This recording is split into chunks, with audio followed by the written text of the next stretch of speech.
Good morning and welcome to Missoula Real Estate Today. This is Peter Christian. I'm here with the host of the show, Diane Beck, with Windermere Real Estate. Diane has been helping buyers and sellers with real estate in the Missoula area for over 20 years and is very active in the Missoula community. Along with their trusted partners, Diane provides complete service for your real estate transaction. And now, Missoula Real Estate Today on NewsTalkKGVO.com. 98.3 FM and 1290 AM. Hey everybody, I'm Peter Christian, and Diane Beck is doing whatever Diane Beck does when we record these shows, but she's not here today. But we do have special guests in our studio. We have Melissa Matassa-Stone, a senior project engineer, and my friend Nick Kaufman, principal senior land use planner with the WGM Group here in Missoula. So never before has anybody come into the studio with a visual aid, because it's radio, after all, like this one, but it is an actual PowerPoint presentation that you guys have been giving all over about what's going on with land use planning in Missoula. So first of all, Melissa, let's start with you. Tell me where all this project came from. What's it all about? Get right on top of that. With the project of kind of unrolling out to folks here, you've caught me on the first one, but there is a whole lot in this presentation. Planners and engineers, we think in those sorts of ways. Mm-hmm. What project would you like to talk about? Let's start at the beginning, because it says here, Missoula is great. I'm putting it right up by the microphone. Missoula is a great place to live, and there are a lot of very objective, not just subjective, because we live here, but a lot of objective ways that find out Missoula kind of stands above the rest. So give us some of those statistics there. Yeah, so Missoula is a great place. It's been called one of the best 100 communities for young people from Inc. magazine. 2017, top 10 best college towns. Yeah, as a person who doesn't like to sit in my car very long. Number 5, best average commute time by the U.S. Census. That may have been a big part of why I moved here, or at least a small part. Right. Then, one of my favorites is one of the most recent accolades, the 2018 top 100 places to live. We were number 59 of that 100, and the things they looked at were things like civic sense, the economy, education, health, housing, and infrastructure, and putting all those together into that picture of Missoula, it's just another one. Yeah, Missoula is great. Sure, we're lucky to live here. So go ahead, Peter. We were in the top 70 for economy, education, health, and housing, and actually up in 59 in terms of infrastructure. All right. Now, I'm curious as to what does WGM Group have to do with all this? First of all, the statistics about Missoula. I know that you have a very close relationship with the city and with the county. And so tell me about that relationship and kind of how it developed, the genesis of that. Yeah, well, I'll start from a more contemporary point of view, and I'll let Nick jump back in the way back machine since you've been here just a couple of years longer. We'll look at the history a little bit later, yeah. But back in 1966 when WGM was founded under a previous name, I think we began then more as sort of a forest service-based group with lots of wilderness roads, dams, and that doesn't really answer your question at all. Mm-hmm. So jumping up into say the last it's always been about land use planning, right? That's where we started. And okay. Do you want to jump in, Nick, as our land use planner? Okay, so go ahead. So Peter, when it comes to planning, it's not about an individual person who's a founder or a developer in the community, right? It's about a partnership and teaming with the community in terms of the growth policies and their zoning, with the administration and the staff at the city and the county level, and then working for people who are doing land development to make sure that the development weaves into the fabric of the community as established in the planning document.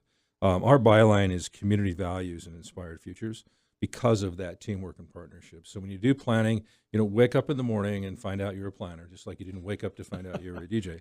There's a lot of education that goes into it because you have to create places. It's about placemaking, and it's about making wonderful places. The mill site that you see today is one of the examples of a planning project that we worked on. So integrating the ideas of developers who meet the housing needs and the commercial and industrial needs of the community, and integrating that with the community as a team, right? So working with city and county, working with developers to create that inspired future. So Nick, can you pinpoint, because you've been around for a long time, can you pinpoint a time or an era when that planning really began to develop, to take shape? Because we do live kind of in the Wild West. Right. When people say, I value my freedom as my land, I can do whatever I want with my own land, that sort of thing. And then people realized, well, wait a minute, we have all these different communities that make up Missoula, and we can't just all be disparate running here and there doing our own thing. So at one time, if you can remember or look back in our history and say, you know what, we need to really come up with a plan to make this town successful. So the first organized, broad-reaching plan for Missoula County, all of Missoula County, happened in about 1975, 1976. That was the first growth policy, real growth policy. We did one for the county and one for the city. And then that was followed by a zoning initiative in the county where around the city of Missoula, a large percentage of the land was actually zoned. So in the late 70s, that took place. In the city of Missoula, clear back to 1935, is the date of the first zoning ordinance. So the city was a little ahead of the county because people didn't have the automobiles and the ability for the ease of transportation that we have today. You know, one of the statistics today is 25% of our workforce of 60,000 people live outside of Missoula County. In 1935, you couldn't do that. That commute wasn't possible. Sure. And so that's where the genesis of the planning came in. And how has it developed over the years? I know back then they didn't have PowerPoints, and I know our city council and the various organizations hadn't been working together so well. So how did it all come together? Well, we used papers and pen, and we used butcher block and magic markers, right? And we used a fantastic daily newspaper called the Missoulian. Mm-hmm. It was much stronger in terms of people's lives and the single source of information for community. But Missoula has always been a leader, at least in the state of Montana, in terms of forward thinking, and I'm talking about both city and county, in terms of developing plans, taking control of our own destiny as a community. So we do plans, we implement those plans, but we also invest as a community. So all the bond issues we've seen of late in terms of schools coming up, the 6 mil levy for the university, are all investments in our quality of life, which is part of placemaking, which allows us to retain and attract a workforce, right, which gives us the economic diversity we need. And if you take your drone and you fly way up and look at Missoula and look at the state of Montana, we're the only compact metropolitan area in the state of Montana, right? It's a beautiful community, and we plan to keep it that way in the future, but also accommodate the growth and the housing that we need. I would imagine that planning is much more necessary in a place like Missoula, because we do live in this very, as you mentioned, very small, compact valley. There are a lot of people that live here. And when you look at the Gallon Valley or the Flathead Valley or any of the other valleys around the state that stretch on for hundreds of, dozens and hundreds of miles, and you can keep on building out as long as you want, or as long as people want to do that. Can't do that in Missoula. So somebody has to kind of say, okay, we need to figure out a way so that we can all work together on this, so that everybody, not going to be totally happy, but we can agree on a basic set of values. That's absolutely correct, Peter. And as we go through the outline for today, you'll see that Missoula County just released on Tuesday their land use plan. And that land use plan can be found on the Missoula County webpage by going to the land use plan HMTL and take a look at the map and take a look at the definitions. So Missoula County is looking ahead now to accommodate housing, industry, and commercial uses on into the future, with places identified for the best places for growth in the next 10 years and reserving places for growth in the next 20 years, and taking an active role in extending infrastructure to accommodate that growth so it happens at a higher density, compact, which lowers the average cost for services and meets the needs of the community. Now, I think people would probably be a little bit surprised because there's all sorts of things in this PowerPoint, and one of them is wages and real payroll wages here. I think people would be a little bit surprised to see where Missoula stands when compared to the rest of the state, because sometimes we're all complaining about I pay too much taxes, but we actually make more money here in Missoula than many people do. Is that right? So. It is, where one of the more recent statistics we've received from the university's Bureau of Business and Economic Research was looking at trends in payroll wages, both for Missoula and Ravalli County versus the state of Montana. And in both cases, from 2016 at least through now, the wages have grown more and faster than the rest of the state. Mhm. And if you look in particular at the construction industry, and knowing at least here in Missoula, it's been a really busy summer with lots of rerouting, but lots of good change and growth. The real construction wages alone have grown more than 25% in the last year, beginning of 2017 through beginning of 2018. Now, there's been a huge building boom. There's so much going on right now. There's building at the university. There's building all the new schools that you had mentioned. The new dorm building is going up. The new library is going up. But I understand that this is not the end. There's all sorts of other projects that are in the next several years that are planned. And again, that's the major word here. That are planned. That is going to make things better for everybody. Is that right? It sure is. Where on the commercial side, I think a real good example is the old Sawmill District out by the ball field, where it's I visit with Leslie about twice a year on this show. Oh, nice. So you've heard all about it and the full mix of live, work, play, all out there. Exactly. I know on the residential side, we've seen some gains there. Are there any in particular you want to highlight, Nick? Well, yeah, we can. So, of course, the growth policy for the city of Missoula, our Missoula, is to grow inward, right? And so the purchasers of Southgate Mall, that group, are proceeding, it seems, from a recent article in the Missoulian about that group, very progressively at the mall, and tax increment financing money was used to extend Mary Avenue and connect neighborhoods between Brooks and Reserve Street, and the potential for additional residential development near that property is a pretty high priority for the community, right, because of the investment in Mary Street. We see continued growth on Mullen Road, where we got capacity in Hellgate Elementary School because we just passed a $30 million bond issue, and the expansion of that school campus is underway right now and should be completed this fiscal year. So there's growth happening out at 44 Ranch on Mullen Road, and plans for additional development around the Flynn Lane area right now. So now, with every plan comes some opposition, but we've got 3 county commissioners, we've got 12 city councilors, and a mayor. And are they working together to make all this happen? Is this a constructive relationship between those two bodies? It is. Anytime you've been married for quite a while, you know what it's like in a relationship, Peter. It takes a lot of work. Almost 40 years, yeah. Yeah, and most days it's really good, and the other days it takes work to do that. But there, in my opinion, as I sit back and look at what's happening with community and planning services, which is the county arm of planning, and city development services, there's good cooperation between those agencies. And a lot of their goals and objectives are congruent. For example, affordable housing tops the list in terms of the citizens' concerns for Missoula, as well as the governing bodies, both the county commissioners and mayor and city council. I'm really glad you brought up affordable housing, because as a WGM Group, you guys specialize in land use planning. And when you have a small space and a lot of people that want to live here, the old boogeyman of supply and demand comes rolling in and makes the intimation is that everything is going to necessarily be more expensive because we have less space and more people. So is there a way around that? There is. There's some change that needs to happen, Peter. The preference for everyone is to live in the university area, right? But no, the wallet is the constraint for that. And right. So everyone then wants to have a single-family detached home, and the wallet is, again, the constraint for that, because building prices have gone up over 17% in the last 2 years. Melissa just talked to you about the increase in construction wages, 25%, the highest in the state of Montana.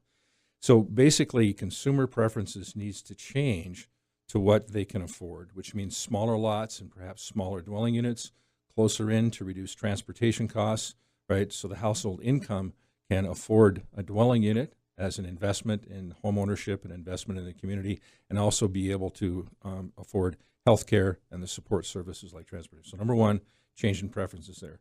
Number two, the builders in our community and builders that might come in here, they have a model for what's been successful for them. So getting builders to accept change, to look at higher density models and actually build those, because millions of dollars go into that investment. You want to make sure it'll sell at the end, right? And it's a community understanding how important housing our people in our county when they work here, how important that is, because a big part of 25% of the workforce outside of Missoula County, they're not voting in our elections, right? They're commuting back and forth, spending hours in the car, and creating traffic congestion. So we need to get those people back into the community as best we can, the ones that would like to live here. So it sounds like there's a bit of a chicken and the egg scenario. So I'm trying to figure out which comes first, the chicken or the egg. Is it the basic need and necessity that wise planners look at and say, okay, here's our geographical statistic. Here's what we have. We can't, bulldoze down a mountain and make more room. So we're going to have to do things differently. So is that where this all comes from, or is it mayors and city councils that says we have to impose this on you because this is what we got? I talked about teamwork when we opened the program, and it's about teamwork. It's about understanding the constituency in terms of what their preferences are and what they can afford. It's understanding what the governing body can afford in terms of maintaining all the streets and paying for transportation back and forth. We can't build streets to accommodate all of our traffic, right? We have to do transportation demand management. And everybody working together needs to look at the issue, right? And the city has a committee that's working on that right now. So we can help look at the issues like preference, the actual cost of development in ways we can increase density but still create great neighborhoods where people want to work and live and be able to play. Mm-hmm. So when it comes to is infill development still going on, or have we kind of filled up all those spaces yet? No, there's so much room for infill development. If you look at the Rome project that's happening right next to the construction for the new library, right? Plans at the Riverfront Triangle have been on the table for a long time. Most of the multifamily building that you see right west of Reserve Street, condominiums, townhomes, and multifamily, that's all infill development, and that's really what people are looking for, because if you build something that people can't afford, you cannot sell it. Right. And the production function for detached workforce housing in Missoula, Montana cannot put a home on the market for less than $300,000. Demand price point is probably at about $285,000. So that's where preference has to come into equilibrium with the cost of supply, and the balancing point is higher density, closer in development. Because I was looking at the thing from Windermere that talked about the median price of a home over the last 10 years, and is taken a big leap. Of course, during the recession it went down, but then it came back up again. So is that just the market forces involved in real estate? Is that helping to drive the planning as well? So Melissa, what do you think about that? Oh, she's grimacing. Oh no. Oh no, I'm not grimacing. I'm thinking. Okay. I think it probably does. You got me thinking here. I like it. It does work hand in hand. Where if we look in September, the median price of the homes that Windermere sold was about $279,000. Where that hits right on what Nick just said is $285 being closer to that price point. Yeah, and with that being a jump from a year ago of about $20,000, give or take. So as you look at supply and demand and the regulatory framework, so again, all the caps and the city development services pieces coming together, I know when we visit with our realtor friends in the community, that these are the very things we talk about, is what's going on with the planning offices. What are we seeing at the state level that might have implications for what you'll see come on the market? So if we want teamwork as the theme of the day, I think it does have to work hand in hand, because demand is what you can afford. Sure. Because we turn to the Missoula Development Services page here in the PowerPoint, which you can't see, but that's okay. So we'll keep you up to date here. A lot of things are happening. The city and the county have this relationship where the city lies within the county, and yet the city is able to annex certain areas of the county for their own purposes, for the good of the community, that sort of thing. So what kind of things are happening on that? On that front, where we're seeing some annexation is near the Missoula County Airport and Development Park area, where the city's working on an annexation policy right now with a new zoning district looking at that area, the RM2, where what we're looking at there is 21 dwelling units per acre, about 2,000 square feet per dwelling. So again, that tighter multifamily, more dense kind of area. Also, in the last year, there's been a new multifamily zone added to the zoning districts as well. So that means that there'll be more housing in that area, right? And will it be, quote, more affordable because it's smaller, or is there any planning in that?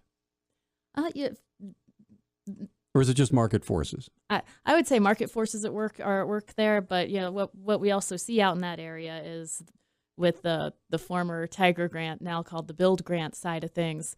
The counties put in an application for funding there to improve the road network in that area, which opens up the industrial areas, more manufacturing, more business, more jobs. Mm-hmm. So if we look at closer, sort of the workforce close to the workplace, it all really ties together pretty nicely. Mm-hmm.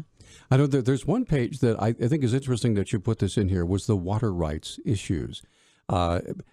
Those of us who live in Missoula and just, turn on the tap, we get our water, we pay our bill. Okay, now it used to be mountain water. There was a lawsuit, da-da-da-da. Now it's Missoula water. As long as we turn on the tap, the water's there, no big deal. But there are lots of water rights issues that, pardon the pun, are flowing underneath all that, right, that have to be taken into consideration, right? There are, where, sort of what I'd say is kind of most relevant to the city-county area is if you're not in a county area, not annexed to the city, if you want to develop, the rules for exempt wells or exempt water is pretty limiting. Right. So if you want to do any sort of significant development, you either need to already have water rights that you can use for domestic use, have some you can buy, or see if you can annex. And I think City of Missoula Water is working out their policy now, where when they were mountain water, at one point it was, well, you need to bring your own water rights to the table. Then it was, well, maybe you can pay in and we can fit that capacity under. And I think they're still working out how that's working today. So if you're in one of those fringe areas or outside the city limits, that's a real challenge for development.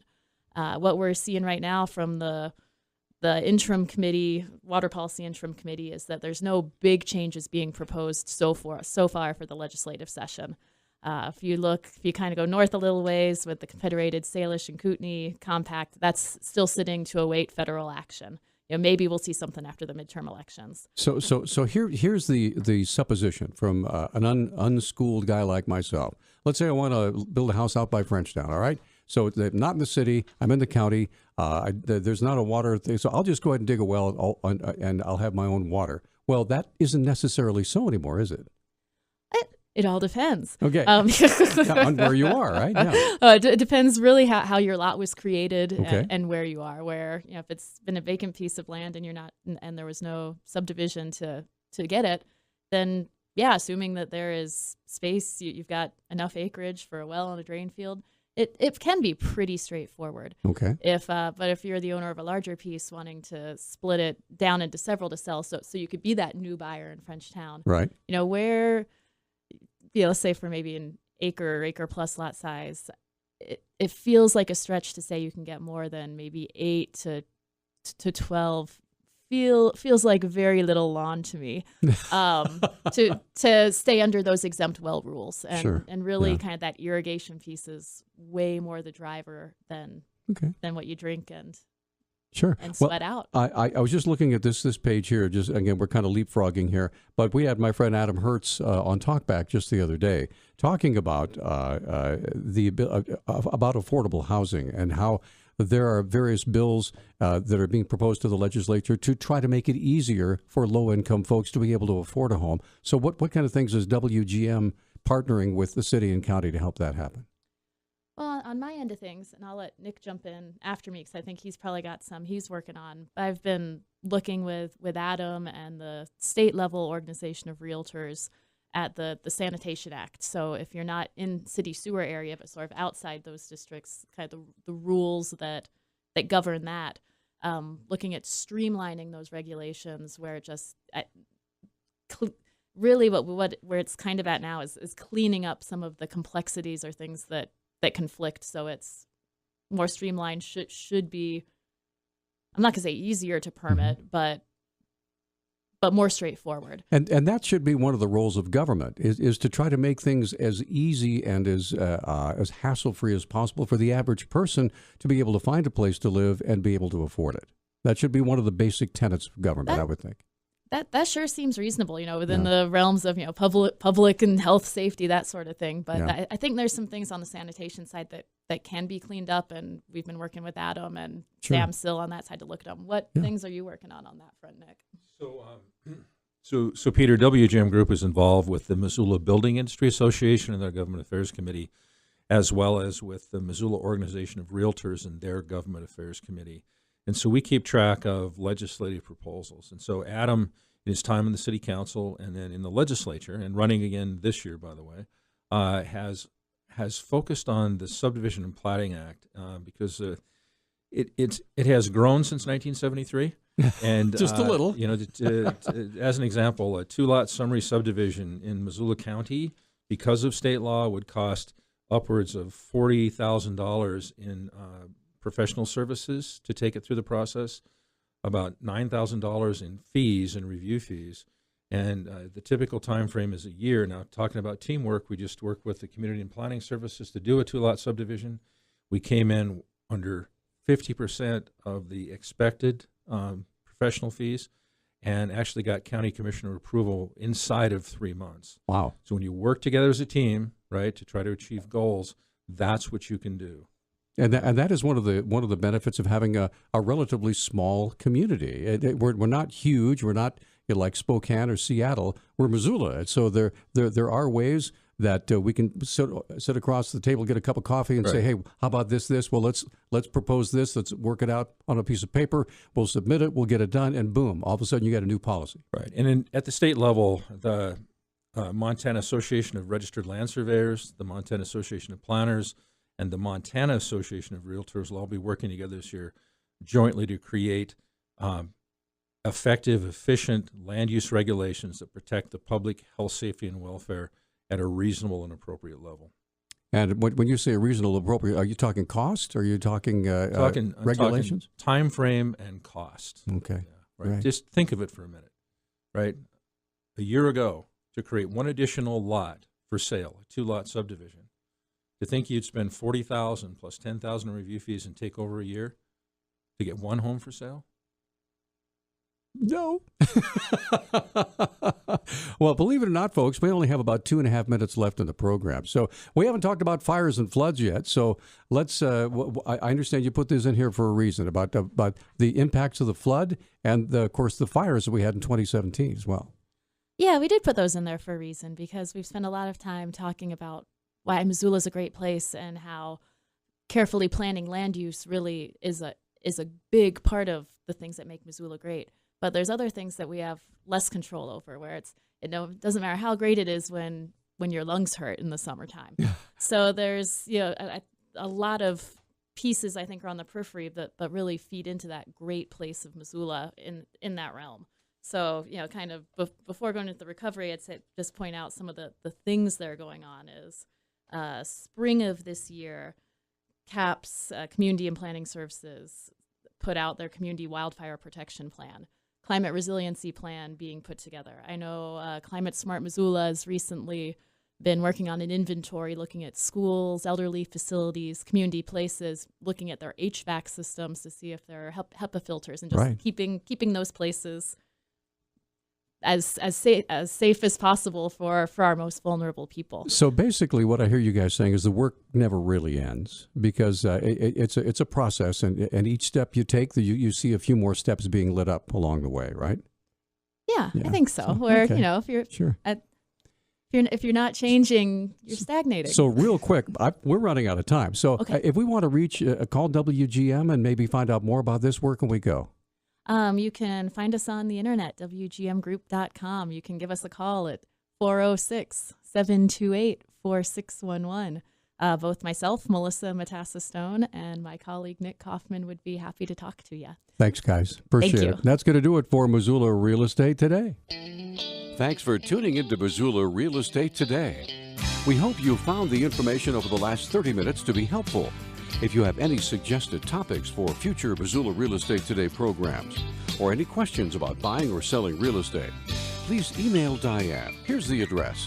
It's dianebeck@realtor.com. That's dianebeck@realtor.com. We'll see you next week on NewsTalk KGBO.com 98.3 FM, and 1290 AM.